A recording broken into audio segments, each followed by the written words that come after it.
This is Chris McDaniels. Like, subscribe to TNW Wrestling on YouTube, subscribe to my other channel, Word of Chris, and subscribe to this channel, Chris McDaniels, and follow me on all my social media accounts. I'll be down there in the description box.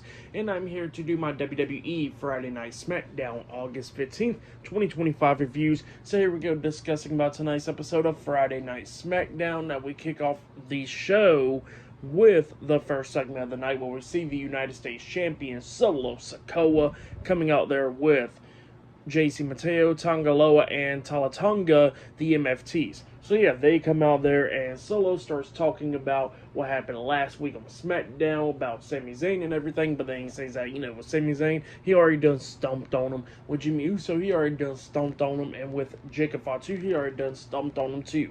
So yeah, that's what he was saying there, but then he gets interrupted by Sami Zayn. Sami Zayn comes out there, and yeah, Sami was pretty much saying that he wants to thank Solo Sikoa. In the process, during this, we actually hear the fans chanting "We want Cross" during this whole segment. But yeah, Sami was talking about how he wants to thank Solo Sikoa and everything, because he says that, he don't got to go after the World Heavyweight Championship right now. He says that, there's other titles that he never won before, and one of them is the United States Championship. So yeah, that's what Sami Zayn was saying there, and then Solo was saying that, Sami Zayn needs to get the hell on somewhere else, because he can't even hold the United States Championship because he's not a part of SmackDown. And then Sami Zayn breaks the news to him that he is officially part of SmackDown. So yeah, that's what Sami Zayn says there, and Solo was not too happy about that, so he got the MFTs to come in and attack Sami. They start beating him down. Jimmy Uso comes out there, but it's 4-on-2. They was beating him down as well, and then we see Jacob Fatu come running out there. He's trying to make the save. He's going at it with them. Solo quickly got out of the ring to stay safe, and then we see Sami Zayn and Jimmy Uso hitting a super kick and Helluva kick onto Talatonga, but he won't stay down, and then that's when all three of them clotheslines Talatonga over the top rope, knocking him down. So yeah, that's what happened there. And then we see the SmackDown general manager Nick Aldis coming out there, and he officially announces that in the main event we're going to be seeing Sami Zayn, Jimmy Uso, and Jacob Fatu versus the MFTs in a 6-man tag team match in the main event. So yeah, that's the match that's now been announced for next week on SmackDown. But yeah, for this tonight for the main event for SmackDown. But yeah, then after that segment, we get to another backstage segment where we see Byron Saxton interviewing Chelsea Green, Piper Niven, and Alba Fire. And Piper Niven got some match against Alexa Bliss up next. And yeah, they was talking about how she's going to destroy her up next. So yeah, that's what happened there. But yeah, I'll see you guys later. Till then. So, the next thing to happen on Friday Night SmackDown, we get to the first match of the night. It was one half of the WWE Women's Tag Team Champions, Alexa Bliss with Charlotte Flair at ringside versus Piper Niven with Chelsea Green and Alba Fire at ringside. So yeah, we get to this match, Alexa Bliss versus Piper Niven. This match, it was pretty decent. Piper Niven was beating down Alexa Bliss, but then Alexa Bliss starts coming back a little bit, hitting a DDT onto Piper Niven, and then she starts climbing up the top turnbuckle to try to hit Twisted Bliss, but then Chelsea Green gets up on the ring apron, distracting the ref. Charlotte pulls Green off the ring apron, and then we see Alba Fire try to interfere, but she gets knocked off the apron by Bliss, and then she was already off the top turnbuckle by this point, and then she turns around, and then we see Piper Niven come running up at her, but Bliss moves out the way. Niven hits the turnbuckles, and then that's when Alexa rolls her up for the 1, 2, 3, picking up the win. So yeah, Alexa Bliss defeated Piper Niven tonight in a one-on-one match, but then after the match ended, we see Alba Fire coming in there, hitting a super kick onto Alexa Bliss, beating her down. Then Charlotte Flair comes in there, but then Charlotte Flair was fighting back and everything, hitting chops to Alba Fire and Chelsea Green, taking them out, but then Piper Niven comes up, taking out Charlotte, hitting a senton on her. They throw her out of the ring, beating her down, and then they start beating down Alexa Bliss with Alba Fire hitting the Glory Bomb onto her, and then we see Piper Niven up there on the second turnbuckle, jumping off with a massive splash onto Alexa Bliss, laying her out, and then we see Chelsea Green, Piper Niven, and Alba Fire standing tall. Then, for that match, I'll give it 2.5 stars. That's what I'll give it. But then after that match, we actually see Tiffany Stratton arguing with Jade Cargill backstage, because Jade Cargill wants a women's championship match. Nick Aldis trying to get in between them to stop arguing and all that stuff. And while they was going at it, Nia Jax comes up, and Nia Jax wants pretty much go after the title as well. And then Tiffany Stratton was talking about, hey, if you want something, like, you come get some too. So yeah, that's what she tells her there, and then Tiffany walks off. But yeah, up next we're going to be seeing Fraxium versus Mellow Don't Miz up next on SmackDown in a tag team match. So yeah, I'll see you guys later. Till then. So the next thing to happen on Friday Night SmackDown, we get to the next match of the night. It was a tag team match. It was The Miz and Carmelo Hayes, Mellow Don't Miz, versus Nathan Frazer and Axiom Fraxium in a tag team match. So yeah, we'll get to this tag team match. In this match, it was a really good tag team match. Yeah, these two teams was going at it back and forth and everything. It looked like at one point Fraxium was going to win this match, because we see Axiom up there on the top turnbuckle with Mello, and he hits a Spanish fly onto him off the top turnbuckle, and Nathan Frazer was on the other side of the ring on the top turnbuckle, and he hits the Phoenix Splash onto Mello. He pins him 1, 2. Miz breaks the pin at the count of 2 by stepping onto Nathan Frazer's back, jumping off of him into a tornado DDT onto Axiom, taking him out. So yeah, he broke up the pin and all that. And then at one point we actually see Carmelo Hayes and Nathan Frazer up there on the top turnbuckle, and Frazer was trying to take out Mello up there, but then on the ring apron we see Axiom try to help out Frazer at one point, try to take Mello out, but then we see Miz coming up on the ring apron, hitting a DDT onto Axiom on the ring apron, taking him out. And then that's when we see Nathan Frazer try to hit a superplex, but then Mello counters it into a front cutter, pretty much like he lifts him up for like a front suplex into a cutter off the top turnbuckle, an avalanche one. And then that's when Mello was going to climb up the top turnbuckle to hit nothing but net, but then Miz tags himself in, and Miz quickly comes in there, hitting a skull crusher finale onto Nathan Frazer, pinning him for the 3 count. And Carmelo Hayes does not look too happy about that. But yeah, it looks like Carmelo Hayes is going to be turning on Miz pretty soon. But yeah, for that tag team match, though, I'll give it 3.5 stars. That's what I'll give it. It was a really good tag team match. Definitely go check that out if you haven't yet. But yeah, it looks like Mellow Don't Miz is about to not be lasting too long pretty soon, it seems like, because Carmelo Hayes was definitely not too happy with Miz right there. But yeah, up next we're going to be hearing from Drew McIntyre, where he addresses the attack on Cody Rhodes from last week on SmackDown. He addresses it up next on Friday Night SmackDown. So yeah, I'll see you guys later. Till then. So the next thing to happen on Friday Night SmackDown, we get to the next segment of the night in the ring. But before we talk about that segment, we got to talk about a backstage segment.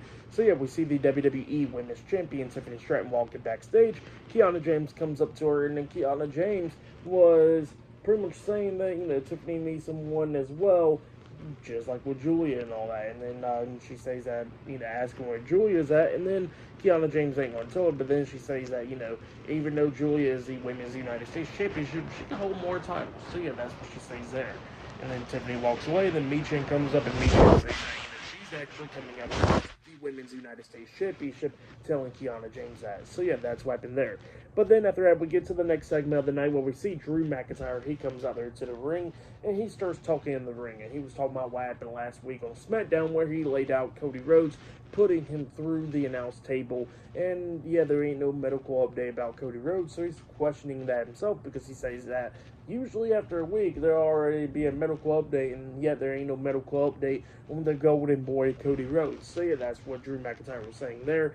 And then he was talking about the WWE Championship, where it's been 5 years since he held the WWE Championship. And then he was talking about Cody Rhodes once again, talking about how he don't hate Cody Rhodes at all, but he wants to go after that WWE Championship. So yeah, that's what he was saying there. And he says that he was Cody Rhodes before Cody Rhodes, and when he won the WWE Championship after returning and all that. So yeah, that's what Drew was saying about that. And then he was talking about how, you know, that he's not the suspect and all that. And what happened last week, Cody Rhodes attacked him. He says that he didn't attack Cody, because he says after the match, Cody slammed him into the ring post, and then he started clearing off the announce table, and then Drew just fought back and everything, putting him through it. So yeah, that's what he was saying there. And he says that, you know, even though Cody Rhodes provoked him, he says that he'll fight back as well. So yeah, that's what Drew was talking about there, and he was talking about how he will be Cody Rhodes' nightmare. So yeah, pretty good promo from Drew McIntyre there. But then after that, we get to the next segment of the night where we see Byron Saxton going to interview Angelo Dawkins and Montez Ford with BFAB, the Street Profits backstage about DIY and everything. But then they quickly get interrupted by the United States Champion Solo Sikoa with JC Mateo, Tungaloa, and Talatonga, the MFTs. They come up, and Solo was talking to the Street Profits, talking about how they gotta get past them. They want to get to the tag team titles, and then the Street Profits was talking about how they're going to get past anyone to get to the WWE Tag Team Championships once again. So yeah, that's what he was saying there, and they walked off, and then we see Talatonga staring back, and then Solo asks him, like, what is he looking at? And you can't really see it, and then he says, oh, it's nothing, and then they walked away, and then we see Eric Rowan right there so far back.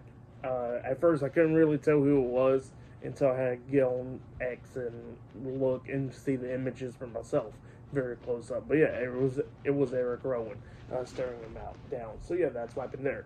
But yeah, up next it'll be the tag team match. It'll be the Street Profits versus DIY up next in a tag match. So yeah, I'll see you guys later. Till then. So the next thing to happen on Friday Night SmackDown, we get to the next match of the night. It was Angelo Dawkins and Montez Ford with BFAB at ringside, the Street Profits versus Tommaso Ciampa and Johnny Gargano with Candice LeRae at ringside, DIY in a tag team match. So yeah, we'll get to this tag team match. In this match, it was a pretty good one. Both of these teams was going at it back and forth and everything. At one point, Candice LeRae actually throws BFAB into the steel steps, taking her out. And then at one point, Gargano was actually distracting the referee. And then we see Montez Ford on the ring apron. That's when Candice LeRae jumps off the top turnbuckle, Hurricane Rana, Montez Ford off the ring apron onto Angelo Dawkins, taking both of them out. They throw Ford back into the ring. Gargano jumps over the top rope with a nice DDT on the Ford. He pins him, but then Ford kicks out at 2. So it was just going back and forth and everything. But then Ciampa comes in there, going at it with them and all that stuff. But then at the ending, he actually gets hit with a spine buster by Angelo Dawkins. He tags in Montez Ford. Ford climbs at the top turnbuckle, jumping off with the frog splash onto Tommaso Ciampa, pinning him for the 1, 2, 3, picking up the win. So yeah, the Street Profits defeated DIY tonight in a tag team match. For that match, I'll give it 3 stars. That's what I'll give it. But yeah, that's what happened there.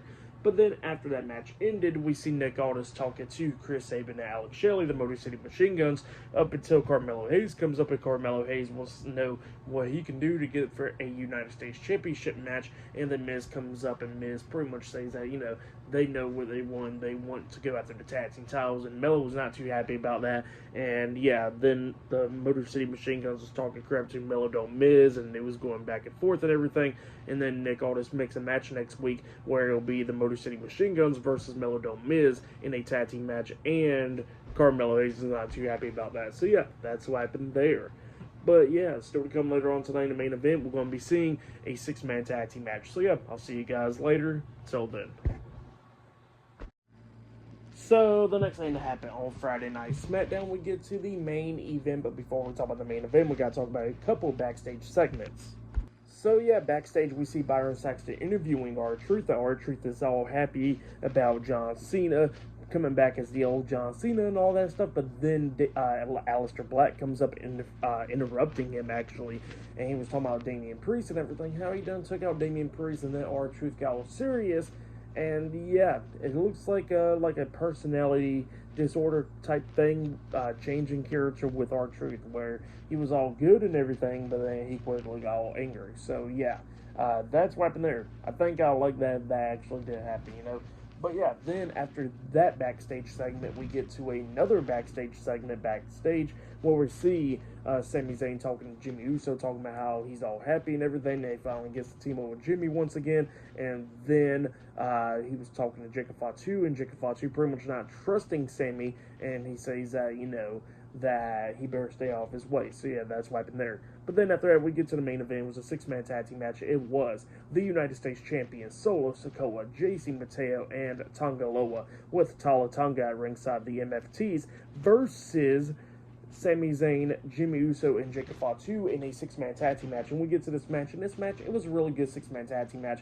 everybody was going at it. We see Jacob try to hit a Swanton Bomb on Tonga Loa, but then Tonga Loa puts his knees up. He tags in Solo. Solo jumps off the top turnbuckle with a massive splash. He pins Jacob, but then Jacob kicked out at 2. And then at one point, we see Jacob tagging in Sammy. He's going at it with Solo, but then they was going back and forth and everything. And then inside the ring, we see Jason Mateo and Tonga Loa interfering. Jason Mateo got hit with the super kick by Jimmy Uso. Jimmy Uso got taken out as well. And then that's when Jacob Fatu starts taking out Tonga Loa. And then at one point, he actually hits a suicide dive on the Tonga, sending him across the announce table. And then Sammy was distracted by that. Solo tries to hit the small spike on the Sammy. Sammy kicks his thumb out of his hand, pretty much.